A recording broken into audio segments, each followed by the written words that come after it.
그리스도 예수의 예수의 종 바울과 디모데는 그리스도 예수 안에서 빌립보에 사는 모든 성도들과 또한 감독들과 집사들에게 편지하노니 하나님 우리 아버지와 주 예수 그리스도로부터 은혜와 평강이 너희에게 있을지어다. 내가 너희를 생각할 때마다 나의 하나님께 감사하며 간구할 때마다 너희 무리를 위하여 기쁨으로 항상 간구하며 너희가 첫날부터 이제까지 복음을 위한 일에 참여하고 있기 때문이라.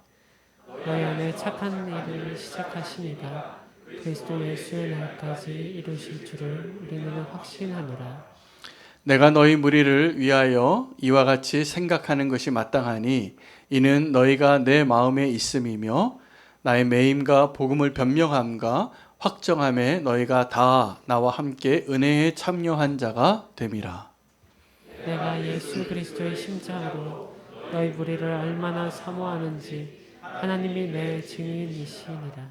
내가 기도하노라 너희 사랑을 지식과 모든 총명으로 점점 더 풍성하게 하사 너희로 지금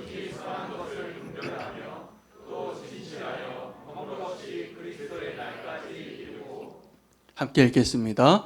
예수 그리스도로 말미암아 의의 열매가 가득하여 하나님의 영광과 찬송이 되시기를 원하노라.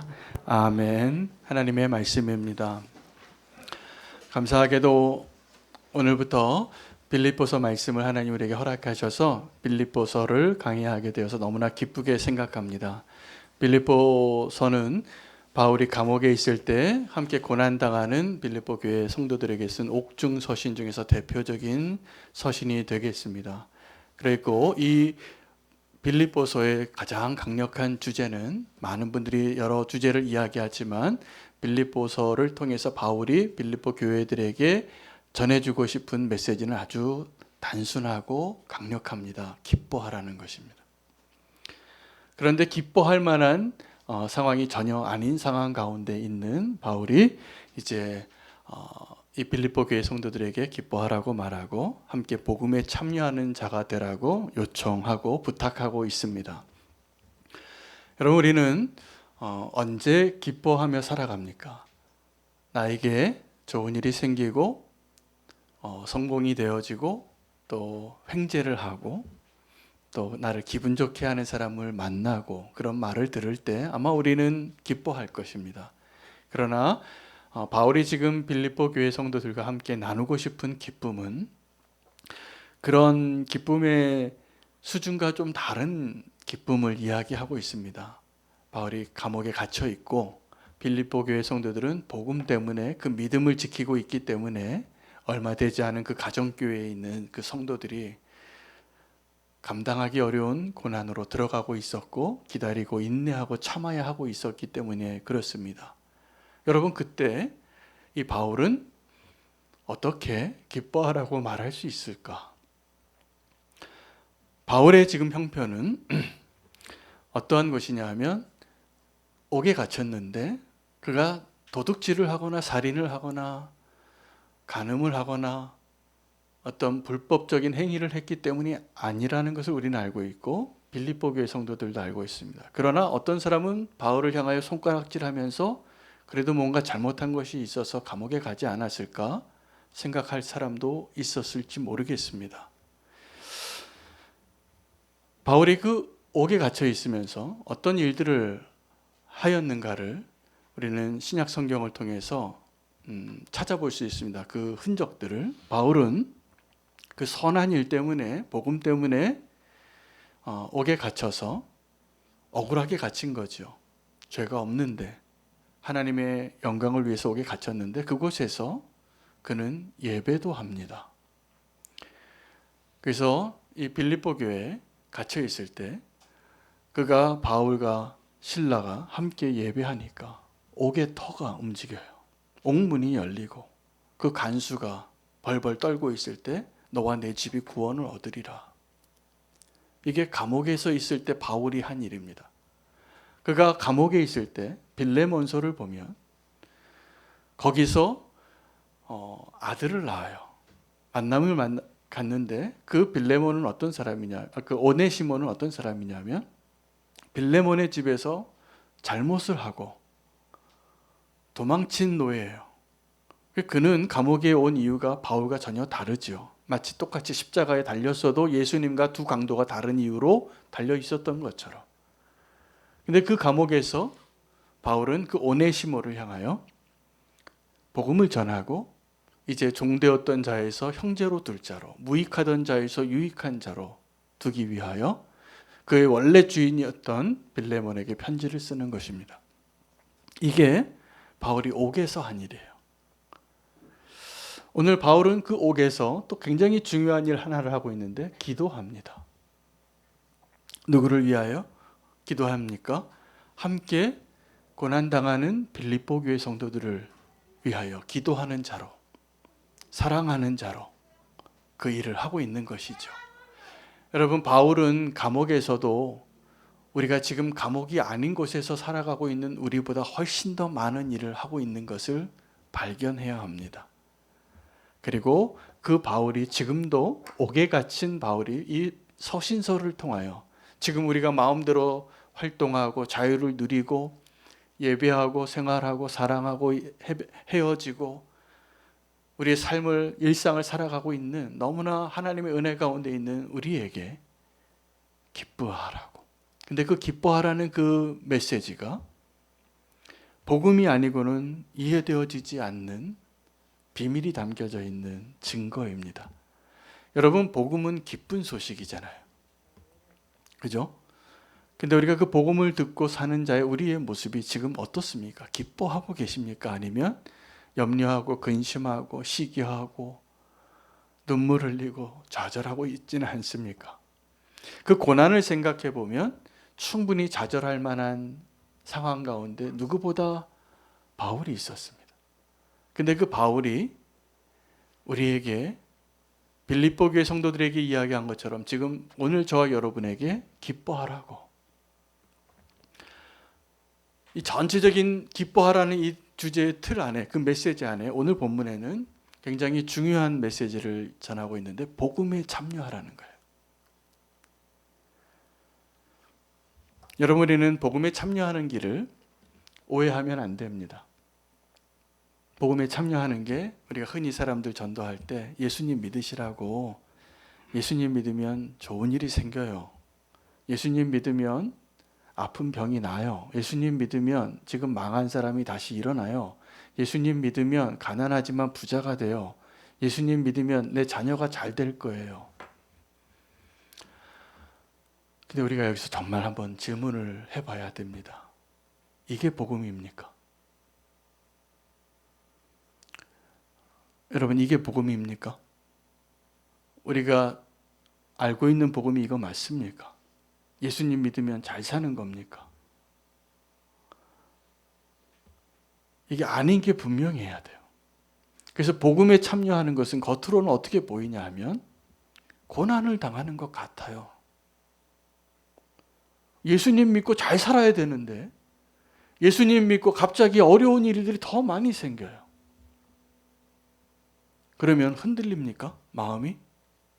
나 예수님 괜히 믿었나 봐. 내가 왜 괜히 이 교회에 와서 앉아 있어가지고 이 고생을 하나? 지금 내가 원하는 거 하고 싶은 거 하기에도 시간이 모자라는, 내 젊음이 짧은데. 혹시 그렇게 생각하시는 분이 있다면 오늘 바울의 진정한 권면과 메시지를 다시 한번 꼭 받으시기를 바랍니다. 복음에 동참하는 것은 겉으로 보기에는 고난에 동참하는 것처럼 보입니다. 여러분, 십자가는 사실은 우리가 원하는 게 아니에요.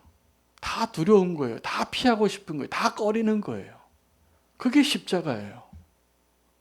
그런데 그 십자가의 능력이 있어요. 우리가 그 십자가를 통하여 정말 복음에 참여할 수 있는 기회를 하나님이 허락하시기 때문입니다. 예수님 믿고 구원받았다고 하면서 구원받은 자 같지 않게 살아가는 것은 복음에 참여하는 일에 실패한 모습입니다. 오늘 바울이 말하는 이 기쁨 도저히 이해가 안 될 거예요, 그분들은. 우리가 그러나 복음에 참여한 자가 돼서 고난을 복음의 모습으로 이해할 수 있는 그 마음을, 그 경험을, 그 지혜를 아는 사람만 누릴 수 있는 축복이 여기에 있는 것입니다. 오늘 바울은 이 복음에 동참하라, 참여하라라는 말과 함께 아주 중요한 메시지를 우리에게 주는데, 너희 안에 착한 일을 시작하신 그리스도께서 그 일을 그의 날이 이르기까지 그 일을 완성하시리라는 거예요. 저는 금년에 경기도 광주가 아니라 전라도 광주에 한 4번을 갔다 온 것 같습니다. 처음에 가게 된 것은 제가 휴가 때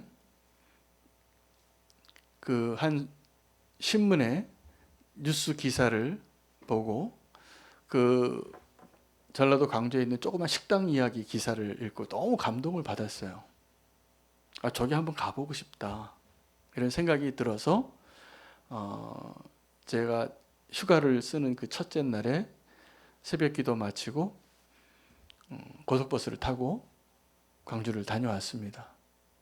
가서 그 해 뜨는 식당이라는 식당에 가서 백반을 먹었는데 아주 특별해요. 값이 너무 싸요. 1,000원 받더라고요. 1,000원 받는데 그 식당을 아시는 분은 아시겠지만, 그 식당은 고 김선자 할머니가 사업을 하시다가 좀 망하셨어요. 그래서 정말 쫄딱 망해서 밥을 못 먹을 정도로 망했는데 하나님의 은혜로 다시 재기를 하셨더라고요. 하셔서 이제 살만하게 됐을 때 큰 결심을 하셨어요. 밥 못 먹는 사람들을 좀 돕고 싶다. 그래서 그 재래시장이 아주 조그만 한 칸, 되게 좁은 식당입니다. 사실 한 10명도 못 앉아요. 근데 그 식당에 밥을 해서 먹이기 시작하시는데 값은 1,000원 이상의 재료와 정성과 사랑이 들어가 있기 때문에 엄청 맛있습니다. 한번 기회가 되시면 가서 한번 드셔보세요. 근데 이분이 그 선한 일을 시작하셨는데 파급력이 대단한 거예요. 제가 그것이 주목이 됐어요. 어떻게 이런 일이 가능할까? 한 분이 그냥 선한 일을 시작했는데 그 소문이 나기 시작해서 전국에서 쌀을 보내고 배추를 보내고 고구마 보내고 옥수수 보내고 멸치 보내고 그러시더라고요. 좋은 걸로. 그 돈도 후원하고. 근데 이분이 그러한 파급력이 알려지는 선한 일이 되어지기 전까지 보이지 않는 곳에서 묵묵하게 자기 사재를 털어가면서 그 일을 섬겼어요. 한 70명이 매일 와서 먹으세요. 노숙자분들이. 근데 그분 자존심이 있으니까 그냥 주지 않고 1,000원 받는 거죠. 손님같이 드시라고. 근데 그 가게는 많이 팔면 팔수록 적자예요. 근데 그 일이 계속 되어지다가 이분이 돌아가셨어요. 근데 그 할머님이 돌아가시면서 자기 자녀들에게 꼭 유언을 하시는데, 꼭 이 식당은 닫지 않아줬으면 좋겠다. 내가 죽어도 너희가 이 식당 좀 계속 운영해달라. 지금도 그 따님이 운영을 하세요. 보험 일을 하시는 것 같아요. 그분의 직장이. 근데 보험 일을 하시고 그 자기 시간의 반을 그 식당에 와서 섬기는 거예요. 근데 거기에서 하나님의 선한 일들이 이루어지고 그 봉사도 그냥 매일 어떤 청년들이 와요. 설거지도 해주고 청소도 하고 이렇게 음식도 나눠주고. 그 한 분의 선한 일이 이 정말 대단한 선순환을 이루는 걸 보고서 저는 깊은 감동을 받으면서 부러우면서 제 마음에 믿음으로 결단한 게 있어요. 한 사람이 예수님 알지 못하는 분, 그분이 예수님 아는 분인지 잘 모르겠습니다. 예수님 아시는 분 같긴 해요. 근데 안 물어봤어요. 근데 한 사람이 선한 일을 시작해도 이렇게 아름다운 일이 일어나는데 이거 교회가 할 일 아닌가?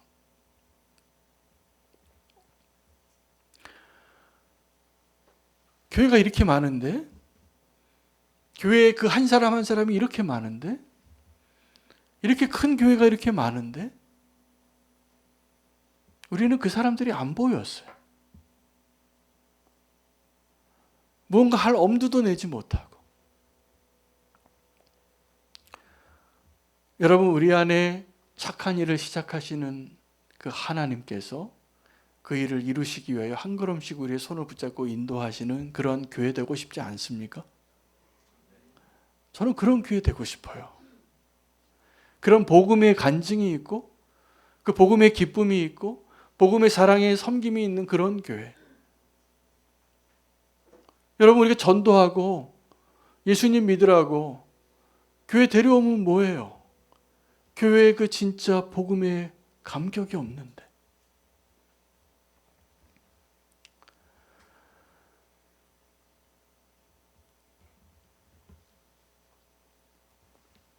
근데 제가 정말 얘기하고 싶은 것은요, 이 해 뜨는 식당이 빌립보서에서 이야기하고 있는 바울의 착한 일이 아니에요.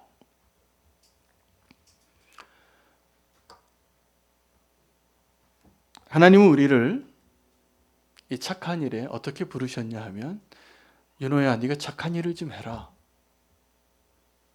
이렇게 부르지 않으세요. 윤호야, 네가 그 착한 일에 동참하기를 원한다. 여러분, 내가 착한 일을 하는 거하고 내가 착한 일에 동참하는 거하고 비슷해 보이는데 엄청나게 다른 차이가 있습니다. 우리는 착한 일을 조금 하면 어떤 생각이 드냐면 이런 착각에 빠집니다. 내가 착한 사람인 줄 알아요. 내가 좀 괜찮은 사람인 줄 알아요. 언제요? 내가 착한 일을 할 때. 근데 바울은 빌립보 교회 성도들에게 빌립보 교회 성도님들 착한 일 좀 하십시오라고 메시지를 전하는 것이 아니라 빌립보 교회 성도님들에게 예수 그리스도께서 너희 안에서 시작하신 그 착한 일에 동참하라는 거예요. 여러분, 착한 일을 하는 것과 착한 일에 동참하는 것은 비슷해 보이지만 너무나 다릅니다. 저와 여러분은 그리스도의 몸된 교회로서 하나님이 시작하신 그 착한 일에 동참하는 그 놀라운 축복의 자리에 초대받았습니다. 여러분, 예수님 알지 못하는 사람도 이 해 뜨는 식당과 같은 착한 일, 선한 일 하는 사람들이 많습니다. NGO들이 그런 일 많이 하죠. 근데 교회는 그 착한 일을 위해서 부름받은 게 아니라 이 죄인들을 향한 하나님의 구원의 역사에 우리가 부름받은 거예요. 이것이 왜 그리스도께서 시작하신 착한 일이냐 하면, 여러분, 우리가 착한 일을 할 때, 우리가 구제와 선행과 이런 아름다운 일들을 행할 때 기뻐서 우리가 착각하는데, 저도 그런 경향이 있어요. 제가 남들이 안 하는 선행을 하면 내가 좀 괜찮은 사람인 줄 알고 제가 착각을 해요. 근데 성경은 저와 여러분을 정확하게 뭐라고 이야기하냐면 죄인이라고 말합니다. 하나님의 은혜는 내가 죄인인 것이 분명해질 때 하나님의 은혜가 분명해지는 것이에요. 그래서 내가 시작한 그 착한 일을 행함으로 하나님이 시작하신 그 착함을 방해하는 자로 서지 마시기를 바랍니다. 하나님이 시작하신 그 착한 일을 행하기 위하여, 그것에 동참하기 위하여, 여러분, 동참한다는 게 어떤 의미냐 하면 그 하나님이 시작하신 그 선한 일, 착한 일, 구원의 역사에 이제 저와 여러분은 상관없는 자가 아닙니다. 믿으시죠? 믿으시죠? 상관없는 자가 아닌 것이 분명해야 하고, 또 하나는 그 일을 내가 하는 걸로 착각하시면 안 돼요. 그 착한 일을 내가 한다고 생각하면 제일 위험한 사람이 될 겁니다. 가장 불쌍한 사람. 왜냐하면 우리가 착한 줄 알거든요. 성경은 우리가 분명히 죄인인 걸 이야기합니다. 그게 사실이에요. 내가 어떤 선한 일을 함으로 나의 의와 나의 열심이 그것을 아닌 척하고 자신을 착각하게 만들 뿐이에요. 착각하지 마시기 바랍니다. 그 하나님께서 그리스도께서 우리 안에서 시작하신 그 착한 일을 지속하는데 우리는 그럴 힘도 없습니다. 그래서 우리에게 뭐가 필요하냐면 기다림이 필요해요. 믿음이 필요해요. 순종이 필요해요. 무엇보다 기도가 필요해요. 포기하지 않기 위하여. 나의 착한 일이 아니라 하나님의 그 착한 일, 내 안에서 역사하시는 그리스도의 선한 일을 끝까지 감당하기 위하여. 그래서 복음에 참여하는 자, 은혜에 참여하는 자, 하나님의 선한 일에 참여하는 자, 이게 다 같은 이야기예요. 근데 핵심은 참여하는 데 있더라고요. 참여하시기를 바랍니다. 하나님께서 아브라함을 부르실 때 바벨탑 사건 이후에 모든 민족을 다 흩으시고 한 사람을 택하셔서 내가 너와 언약을 맺고 너를 믿음의 조상으로 세우겠다라고 말씀하시고 아브라함은 하나님과 파트너가 됩니다. 동력자가 되는 것이죠. 어떤 일에 동력을 한 것입니까? 구원의 역사입니다. 그것이 복이에요. 아브라함과 하나님이 맺은 언약은 하나님의 구원의 계획의 시작이거든요. 근데 그 구원의 계획의 시작을 할 때 이 아브라함을 믿음의 사람으로 만들어 가시기 위하여 하나님이 사용하신 방법은 하나님의 그 축복을 전하는 자로 먼저 쓰신 것이 아니라 그 축복을 받는 자로 먼저 쓰신 것을 반드시 알아야 합니다. 우리는 복음에 참여하기 위하여 복음을 전하는 자의 성급하게 나아가는 것을 택하지 마시고 내가 지금 복음을 정말 누리고 있는가? 이 복음의 기쁨이 정말 나의 삶의 실제 모습인가? 이게 분명해야 돼요. 지금 예수 그리스도의 그 구원의 역사 때문에 내가 기쁜 것이 분명하지 않으면 우리는 분명히 다른 기쁨 쫓다가 그 길을 잃을 겁니다. 아브라함과 약속을 하실 때 내가 너를 택했다. 한 사람을. 그리고 너의 자손이 저 하늘의 별과 같이 수많은 자손을 내가 너에게 주리라. 땅도 주리라. 이름도 주리라. 너는 믿음의 조상이 되리라. 그리고 실제적으로 그 일을 이루는 하나님의 방식을 설명하실 때 창세기 12장 3절에 뭐라고 말씀하셨냐 하면 네가 복을 받는 게 축복을 전하는 길이라는 거예요. 누구든지 너를 축복하는 자를 내가 축복하고 누구든지 너를 저주하는 자를 내가 저주하리니 너는 복의 근원이 되리라. 아브라함에게 약속하시면서 아브라함의 역할이 뭐냐면 복을 받는 자예요. 세상에 나가서도 우리는 축복하는 자로 생각하는데 그게 나중의 일입니다. 내가 먼저 복을 받는 자로 서는 거예요. 근데 여러분 우리가 지금 복음을 그렇게 누리고 계시나요? 우리는 그 복을 온전히 누리기도 전에 자꾸 가서 전도해요. 와서 좀 보라고. 근데 교회 왔는데 교회에 정말 복음의 실체가 없을 때가 많아요. 너무 인간 냄새가 나고 인간의 생각으로 말하고 인간의 사랑과 우정으로 모이고 그러다 상처받고 또 미워하고 그걸 계속 반복하는 거예요. 여러분 우리가 복음의 축복을 누릴 때 우리의 기쁨의 내용이 바뀝니다. 바울은 그 말을 할 자격이 있었고 그 말을 들을 수 있는 자격이 있는 빌립보 교회 성도들에게 이야기하면서 지금 우리에게 말하는 거예요. 너희에게 이 기쁨이 있냐고.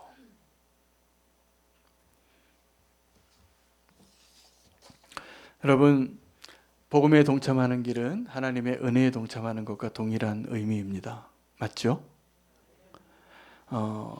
하나님의 은혜에 동참하기 위하여 가장 큰 걸림돌은 다른 게 아니라 나의 의와 나의 열심입니다. 이것 때문에 은혜를 몰라요. 이것 때문에 은혜를 잃어버려요. 하나님 은혜를 받았는데 그 은혜의 자리에 은혜를 사라지게 하는 가장 큰 걸림돌 나의 의. 이건 뭡니까?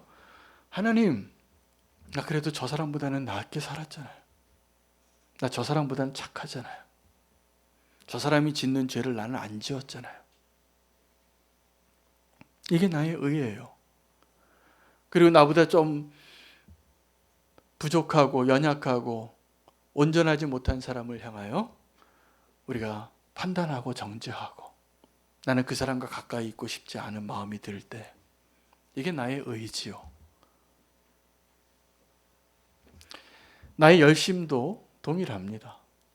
우리는 하나님께 내가 열심히 주님의 일을 섬기면 칭찬받을 것이라고 착각하는데 예수님이 이 땅에 오셔서 살아가실 때 만난 사람들을 다 보면 정반대로 행하셨습니다. 사울이 그의 인생의 가장 드라마틱한 경험은 3층천에 올라간 경험이 아니에요. 다메섹 도상에서 만난 예수님이에요. 근데 다메섹으로 가는 길에 대제사장의 그 위원회에서 모든 권한을 받고 예수 믿는 사람을 옥에 넣을 수도 있고 죽일 수도 있는 권세를 가지고 가는데 그 대낮에 갑자기 장님이 된 거죠. 그 음성이 들려요. 사울아 사울아 네가 왜 나를 이렇게 핍박하느냐. 내가 보니까 너는 너무 지금 고생이 많다. 가시채를 네 발로 뒷발질하고 있는 것과 똑같다. 아프지 않냐고. 힘들지 않냐고. 고통스럽지 않냐고 말씀하신 거죠. 우리의 열심이 가시채를 뒷발질하는 말과 같은 모습일 때가 많습니다. 내가 열심히 하는데 그 열심이 우리는 하나님을 오해하고 있는 거예요. 하나님은 내가 열심히 하기 때문에 열심히 헌신했기 때문에 날 사랑하시고 구원하실까? 아닙니다. 하나님의 열심히 그 일을 하시는 거예요. 여러분 그 끝까지 가는 거, 그 시작한 일을 끝까지 마치기 위하여 나의 열심이 필요할까요? 하나님의 열심이 필요할까요? 하나님의 열심입니다. 그 하나님의 열심은 가망 없는 그 죄인들을 향한 하나님의 은혜에 동참하라는 거예요. 근데 그 은혜에 동참하면서 우리가 자꾸 뭐라고 얘기하냐면 나는 1등 시민이라고. 나는 경범죄를 지은 자라고. 하나도 소용이 없습니다. 하나님 앞에. 바울은 이 빌립보 교회 성도들에게 이렇게 얘기합니다. 내가 그리스도의 심장으로 너희를 위하여 기도한 것을 하나님이 나의 증인이시라.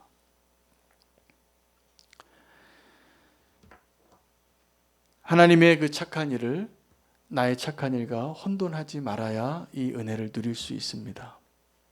지금도 우리는 내가 시작한 착한 일을 하나님의 착한 일로 착각합니다.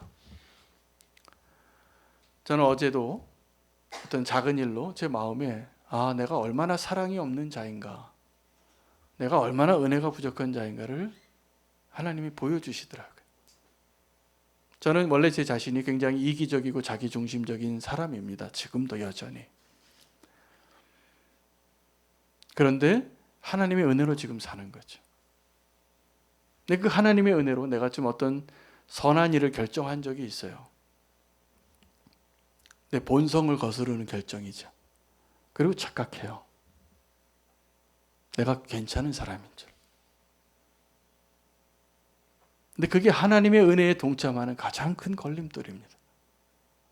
주님이 그걸 말씀해 주시더라고요. 여러분 하나님의 은혜로 사는 사람은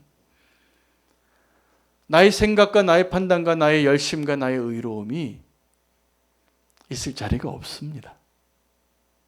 하나님 지금도 그 열심을 내시는 이유는 우리가 여전히 그 은혜에 동참하는 일에 걸림돌이 내 안에 머리카락처럼 많은 거예요.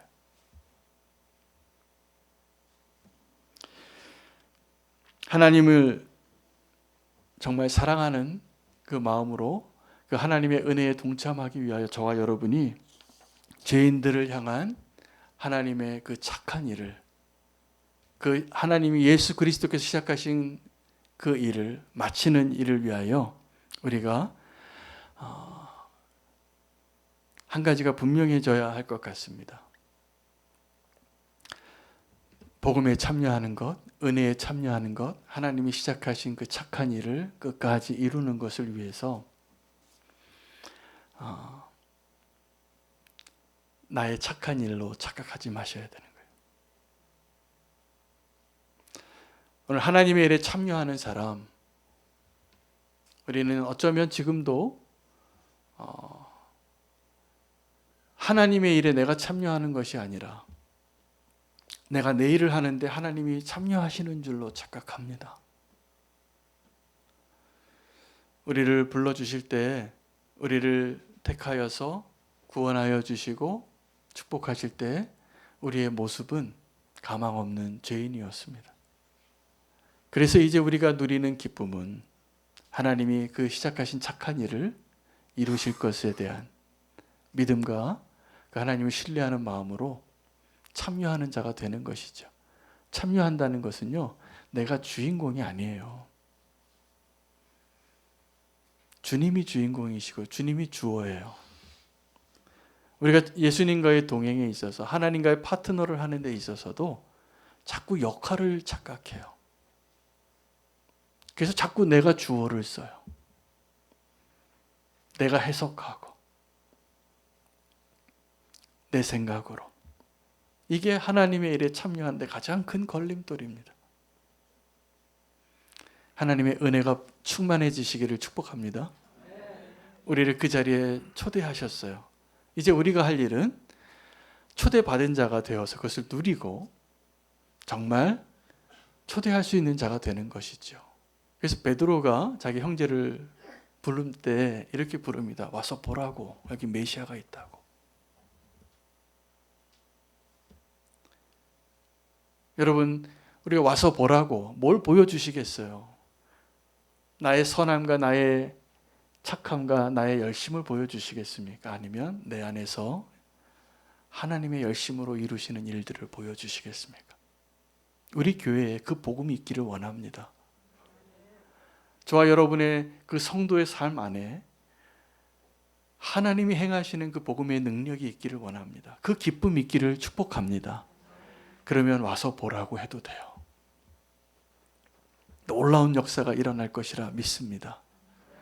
오늘 이 소망으로 주님 앞에 나아갈 때 나의 열심이 아니라 하나님의 열심으로 그 복음에 동참하는 자가 되겠습니다. 주님, 이 고백으로 함께 찬양하겠습니다.